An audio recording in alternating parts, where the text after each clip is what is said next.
Hello guys, good afternoon and welcome back to my channel. My name is Olivia. If you're just seeing my face for the first time, thank you, welcome. I'm a Nigerian and I live here in South Africa with my family, of course, and I make various contents, different contents, and I'm sure you will like it. I do vlogs, I do content between South Africa and Nigeria and vice versa, so I'm sure you like it here. Like I said again, please hit on the subscribe button if you're not yet subscribed to this channel, and when you do, hit on the bell sign. That's where you'll be notified of my subsequent videos, okay? And to all my returning subscribers, thank you so much. I really do appreciate each and every one of you. And without further ado, let's just jump right into the video. So guys, in today's video we're talking about how Nigerian men are spoiling Southern African women. It's not me that said it though, guys, it's the caption. Okay, I'll just put this caption here. So I saw this on Insta blog Niger again, and it says how Nigerian men are spoiling our ladies for us Zimbabwean man Wales. Okay, the write-up says if your current missus has dated a Nigerian or any West African before, her heart is fixed somewhere else. Those Nigerians spoil our ladies rotten. Apart from providing girlfriend allowance, they call their woman madam or woman with no pimple. Oh my god, that that got me laughing. I laughed and I rolled to the floor.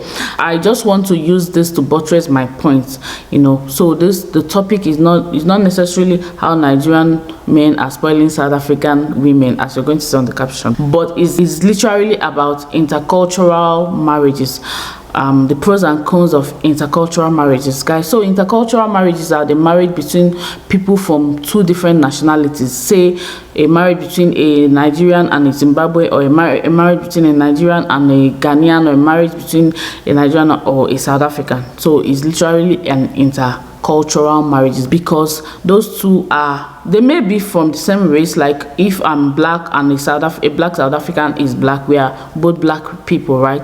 But if we are from different nationalities, that means we have different cultures. So it's an intercultural marriages. So it's different from interracial, where you see a black person marrying a white person. So those are interracial, but we are talking about intercultural because that's what concerns us, not interracial. A situation where a Nigerian man is partnered with a South African, a Zimbabwean, or someone from a different nationality, or vice versa. Okay, so that write-up was very, very funny. I will just attribute that to that particular thing that Zimbabwean man wrote is due to socialization. Okay, like I always tell you people on this channel, Nigerians, South Africans, Zimbabweans, as much as Ghanaians, all the Africans, as much as we are Africans, we are socialized and raised differently. Like I said previously, the determinant of behavior, primary determinant of behavior, is your social environment, which is your family and your environment. Your family is your first contact, and your environment. So the way a Zimbabwean man or a South African man or a Nigerian man, both man or woman, will behave is entirely due to the way that we are socialized, the way that we are raised, the way that we are brought up. Okay, so what this person is trying to say, I see a lot of issues there. Let's pick them out one by one. He says that a Nigerian man spoils their woman rotten. Okay, in the sense that in a good way. From what he's saying, the rotten he's saying is in a good way, that they give them girlfriend allowance, they call them madam and woman with no pimples, that even though they're married to you, their heart still remains with a Nigerian man. Okay, different people might have this resentment, both South Africans and everything, or even Nigerians, but I just want to put it out there that it's not only Nigerian men that spoils women. Like when you talking about spoiling a woman, is although it's a cultural thing, but it's a personal thing as well. If you find somebody that is a spoiler, somebody that is in love with somebody, they tend to spoil the person. So it's not a Nigerian man kind of thing. Although I will put it out there as well that Nigerian men, we are socialized in a way that they feel that the way they show love is by giving material things. I'll put it out there, which is not necessarily a bad thing. Of course, we the ladies like that. I'm talking from my own experience, but I also know that Nigerian men they are also lacking in different ways. Okay, Nigerian men are not romantic, guys, let me tell you. Nigerian man may compliment his not being romantic with giving gifts, being a gifter, okay, or spoiling your calling names. While I know that South African men are romantic, at least the ones I see, the way they hold their women's hand in the mall, the way they buy flowers during Mother's Day, Valentine's Day, and all that, they are quite romantic. I don't know if of course, if they spoil their women with money. Tell me, guys, on the comment section, how do you spoil your women with money? Okay, let's just digress. If you're a South African man here, how do you spoil your women? So I know that about South African men, they are romantic. I see them taking their women on dates, to spa, to the shop, to groceries and all that. So that may be what they have over a Nigerian man. I know that a Nigerian man can give you money, but he is not about to start following you around. He's not about to buy you flowers. Yeah, he can call you, hey, fine girl, no pimple, madam, my woman. That's what they know. Sometimes I fight with my husband. I'm like, oh my God, so you didn't remember that today is Mother's Day? You'll be like, yeah, now it's like every other day. I say, so all those flowers in the shop, unko, you know, those kind of things. He makes sure he's loving a different way. He's not about to start remembering Mother's Day to buy flowers. Unlike if I go to the mall, I see South African men buying flowers, holding their women in the shop. My husband, when we're in the mall or we're going to the shop, he'll just be walking fast. I'll be like, wait for us now, wait for me. You say, okay, but you are not coming fast now. So, I mean, all those romantic touches. If you're a Nigerian man, tell me on the comment section, Nigerian men are not romantic. But I know that Southern African men are romantic. So, Southern African men might be using being romantic to compliment, maybe not being too much of a gifter. Nigerian men are good with gifts because they were socialized to think that the way you to a woman's heart is by gifting her or by, you know, buying her things, giving her money. They are socialized to think that that is it. And again, they are not socialized to know that women need romance. No, they are not socialized to know that women need romance. But maybe South African men, tell me, I'm just speculating. I'm not saying that's how it is. But maybe South African men, we are socialized to know that women need romance. They need flowers, they need gifts, they need Mother's Day gifts, they need Valentine gifts, they need Valentine outing and all that. But they may not necessarily need so much money. I don't know. But that's what I think. So generally, yes, I agree that Nigerian men are spoilers when it comes to gifts, and who knows what else they are good at. So yeah, just to buttress that point, just to say, let's talk about intercultural marriages or intercultural dating, whatever you call it. It's a good thing. I will say that it's a good thing.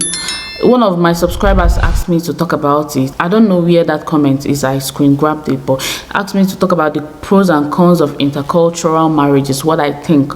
And for me, I think it's a good thing. I think intercultural marriage is a good thing so long as it's done the right way. What do I mean? If you're going into intercultural marriage or intercultural relationship, not just for monetary gains or for what you're going to gain or for papers or for whatever, but if you're going into it because you're in love with each other, oh my God, it's fantastic. As I am, I may not be in an intercultural marriage, and I don't frown at it at all. I'm all for it. I mean, I'm all for it so long as you do things the right way. The way I am right now, my girls, I don't mind wherever they find themselves, but my own will be so long as they find love. Love is what is key, because love and understanding in the relationship is what is going to keep the relationship, not just material gains, okay, or paper or whatever. So when it comes to intercultural marriage or intercultural dating, it's all good so long as you're doing it because you guys are into each other genuinely. So wherever you find love, big ups to you. Wherever you find love, I encourage you. However, there are pros and cons that comes with intercultural marriages and intercultural dating. When a South African is dating a Nigerian or is dating a Zimbabwe, or when a Nigerian is dating a Kenyan or a Ghanaian, of course there are advantages as well as there are disadvantages, okay? So let's just touch on some of those advantages and disadvantages. First of all, when it comes to advantages, being in an intercultural marriage, of course, your communication skills will improve due to the fact that you're dating people from different culture, and they are going to influence you. Obviously, even if you're kind of withdrawn, you're going to be influenced. You'll find yourself talking, you'll find yourself being able to communicate very well with people. So your communication skills will definitely improve. You're going to learn new languages. That's another advantage of intercultural dating or marriage. Assuming I was married to a Zulu man, of course, after 12 years of marriage, which I am with my husband, I should have learned Zulu, right? And that is just natural. There's no way I wouldn't learn Zulu, although it will be tough. okay, but definitely I'll be speaking Zulu by now, so it improves your language. You can add another language to the language you already know. So most times it's usually the woman, but I don't know, vice versa. I think if you're married to an Afrikaans and you're Zulu, definitely you're going to see yourself learning that language, so it helps you with learning new language. So you have more diverse life. Like, your life will not be as boring as my own, because there are different things to explore. You're learning, you're in a different family, in a different zone. Your life is full of diversity. That's one positive. It's not going to be boring for you at all. Might be challenging, but not boring at all. Another advantage is that you're going to have an open mind. Of course, for the fact that you're married to someone from a different culture, you already have an open mind. It will help you have an open mind. You'll be an open-minded person. Of course, you have more food options. If I'm married to a Xhosa person, because of course I look like Xhosas, okay? Can't you see my face? If I was married to a Xhosa, I should be eating all the Xhosa food by now. I have more food options, which is one of the advantages of intercultural marriage or intercultural dating. So more food options to explore, to love, and to incorporate into your meals or into your family. Of course, new ways of life. Definitely your ways of life, you imbibe new ways of life, new ways of doing things, new ways of thinking, new ways of even talking. Of course, those are the advantages. And tell me, guys, if you know any other advantage of intercultural marriage or dating, tell me on the comment section. Tell me what your advantages are. And are you in an intercultural relationship, dating? Have you had such experience? Just tell me on the comment section. Just share your opinions with me and give this video a thumbs up, okay? So the disadvantages of intercultural marriage or intercultural dating. Of course, there are disadvantages. Everything that has an advantage definitely has a disadvantage. So the first disadvantage is that you have rude comments from people every now and then. See, most times when you are in an intercultural relationship or marriage, people always think that you're there for the monetary gain. Most times, is it the truth? Yes. Is it always the truth? Not necessarily, not always. So most times that's what people will attribute it to. Oh, you're married to a Nigerian because he'll give you money. You're married to a South African because he'll give you paper. You're married to a Zimbabwe because he'll give you money. Such things. So you'll be getting rude comments from people every now and then, and that's one of the disadvantages. People will not see it for what it is. The second disadvantage is it might be difficult for you to raise your kids together, being that you guys come from different cultures. Your ideologies differ. Your thought processes differ. Your socialization differ, your language is differ, everything is very different for you and your partner. So it might be difficult for you to raise your kids. Like, difference is there, so difficulty in raising those kids. The third disadvantage is that you might have disapproval from your friends and your parents and your family members. Yeah, obviously people don't like change. It's usually a kickback when you hear, oh, you're married from one culture or another culture. So people always frown at those kind of things, seeing it as, oh, they don't like it. Family members frown at it, they kick against it, and friends frown at it, they kick against it. So those pushbacks and disapprovals is one of the disadvantage of marrying from such a different culture. You will have to fight your way through that marriage. You will have to prove yourself that, oh, we are in love, oh, we love ourselves, oh, I will not hurt her, and all that. Those are some of the disadvantages of being in an intercultural dating or relationship. So the fourth disadvantage of intercultural marriages or dating or relationship is the feeling of loneliness. Oh my God.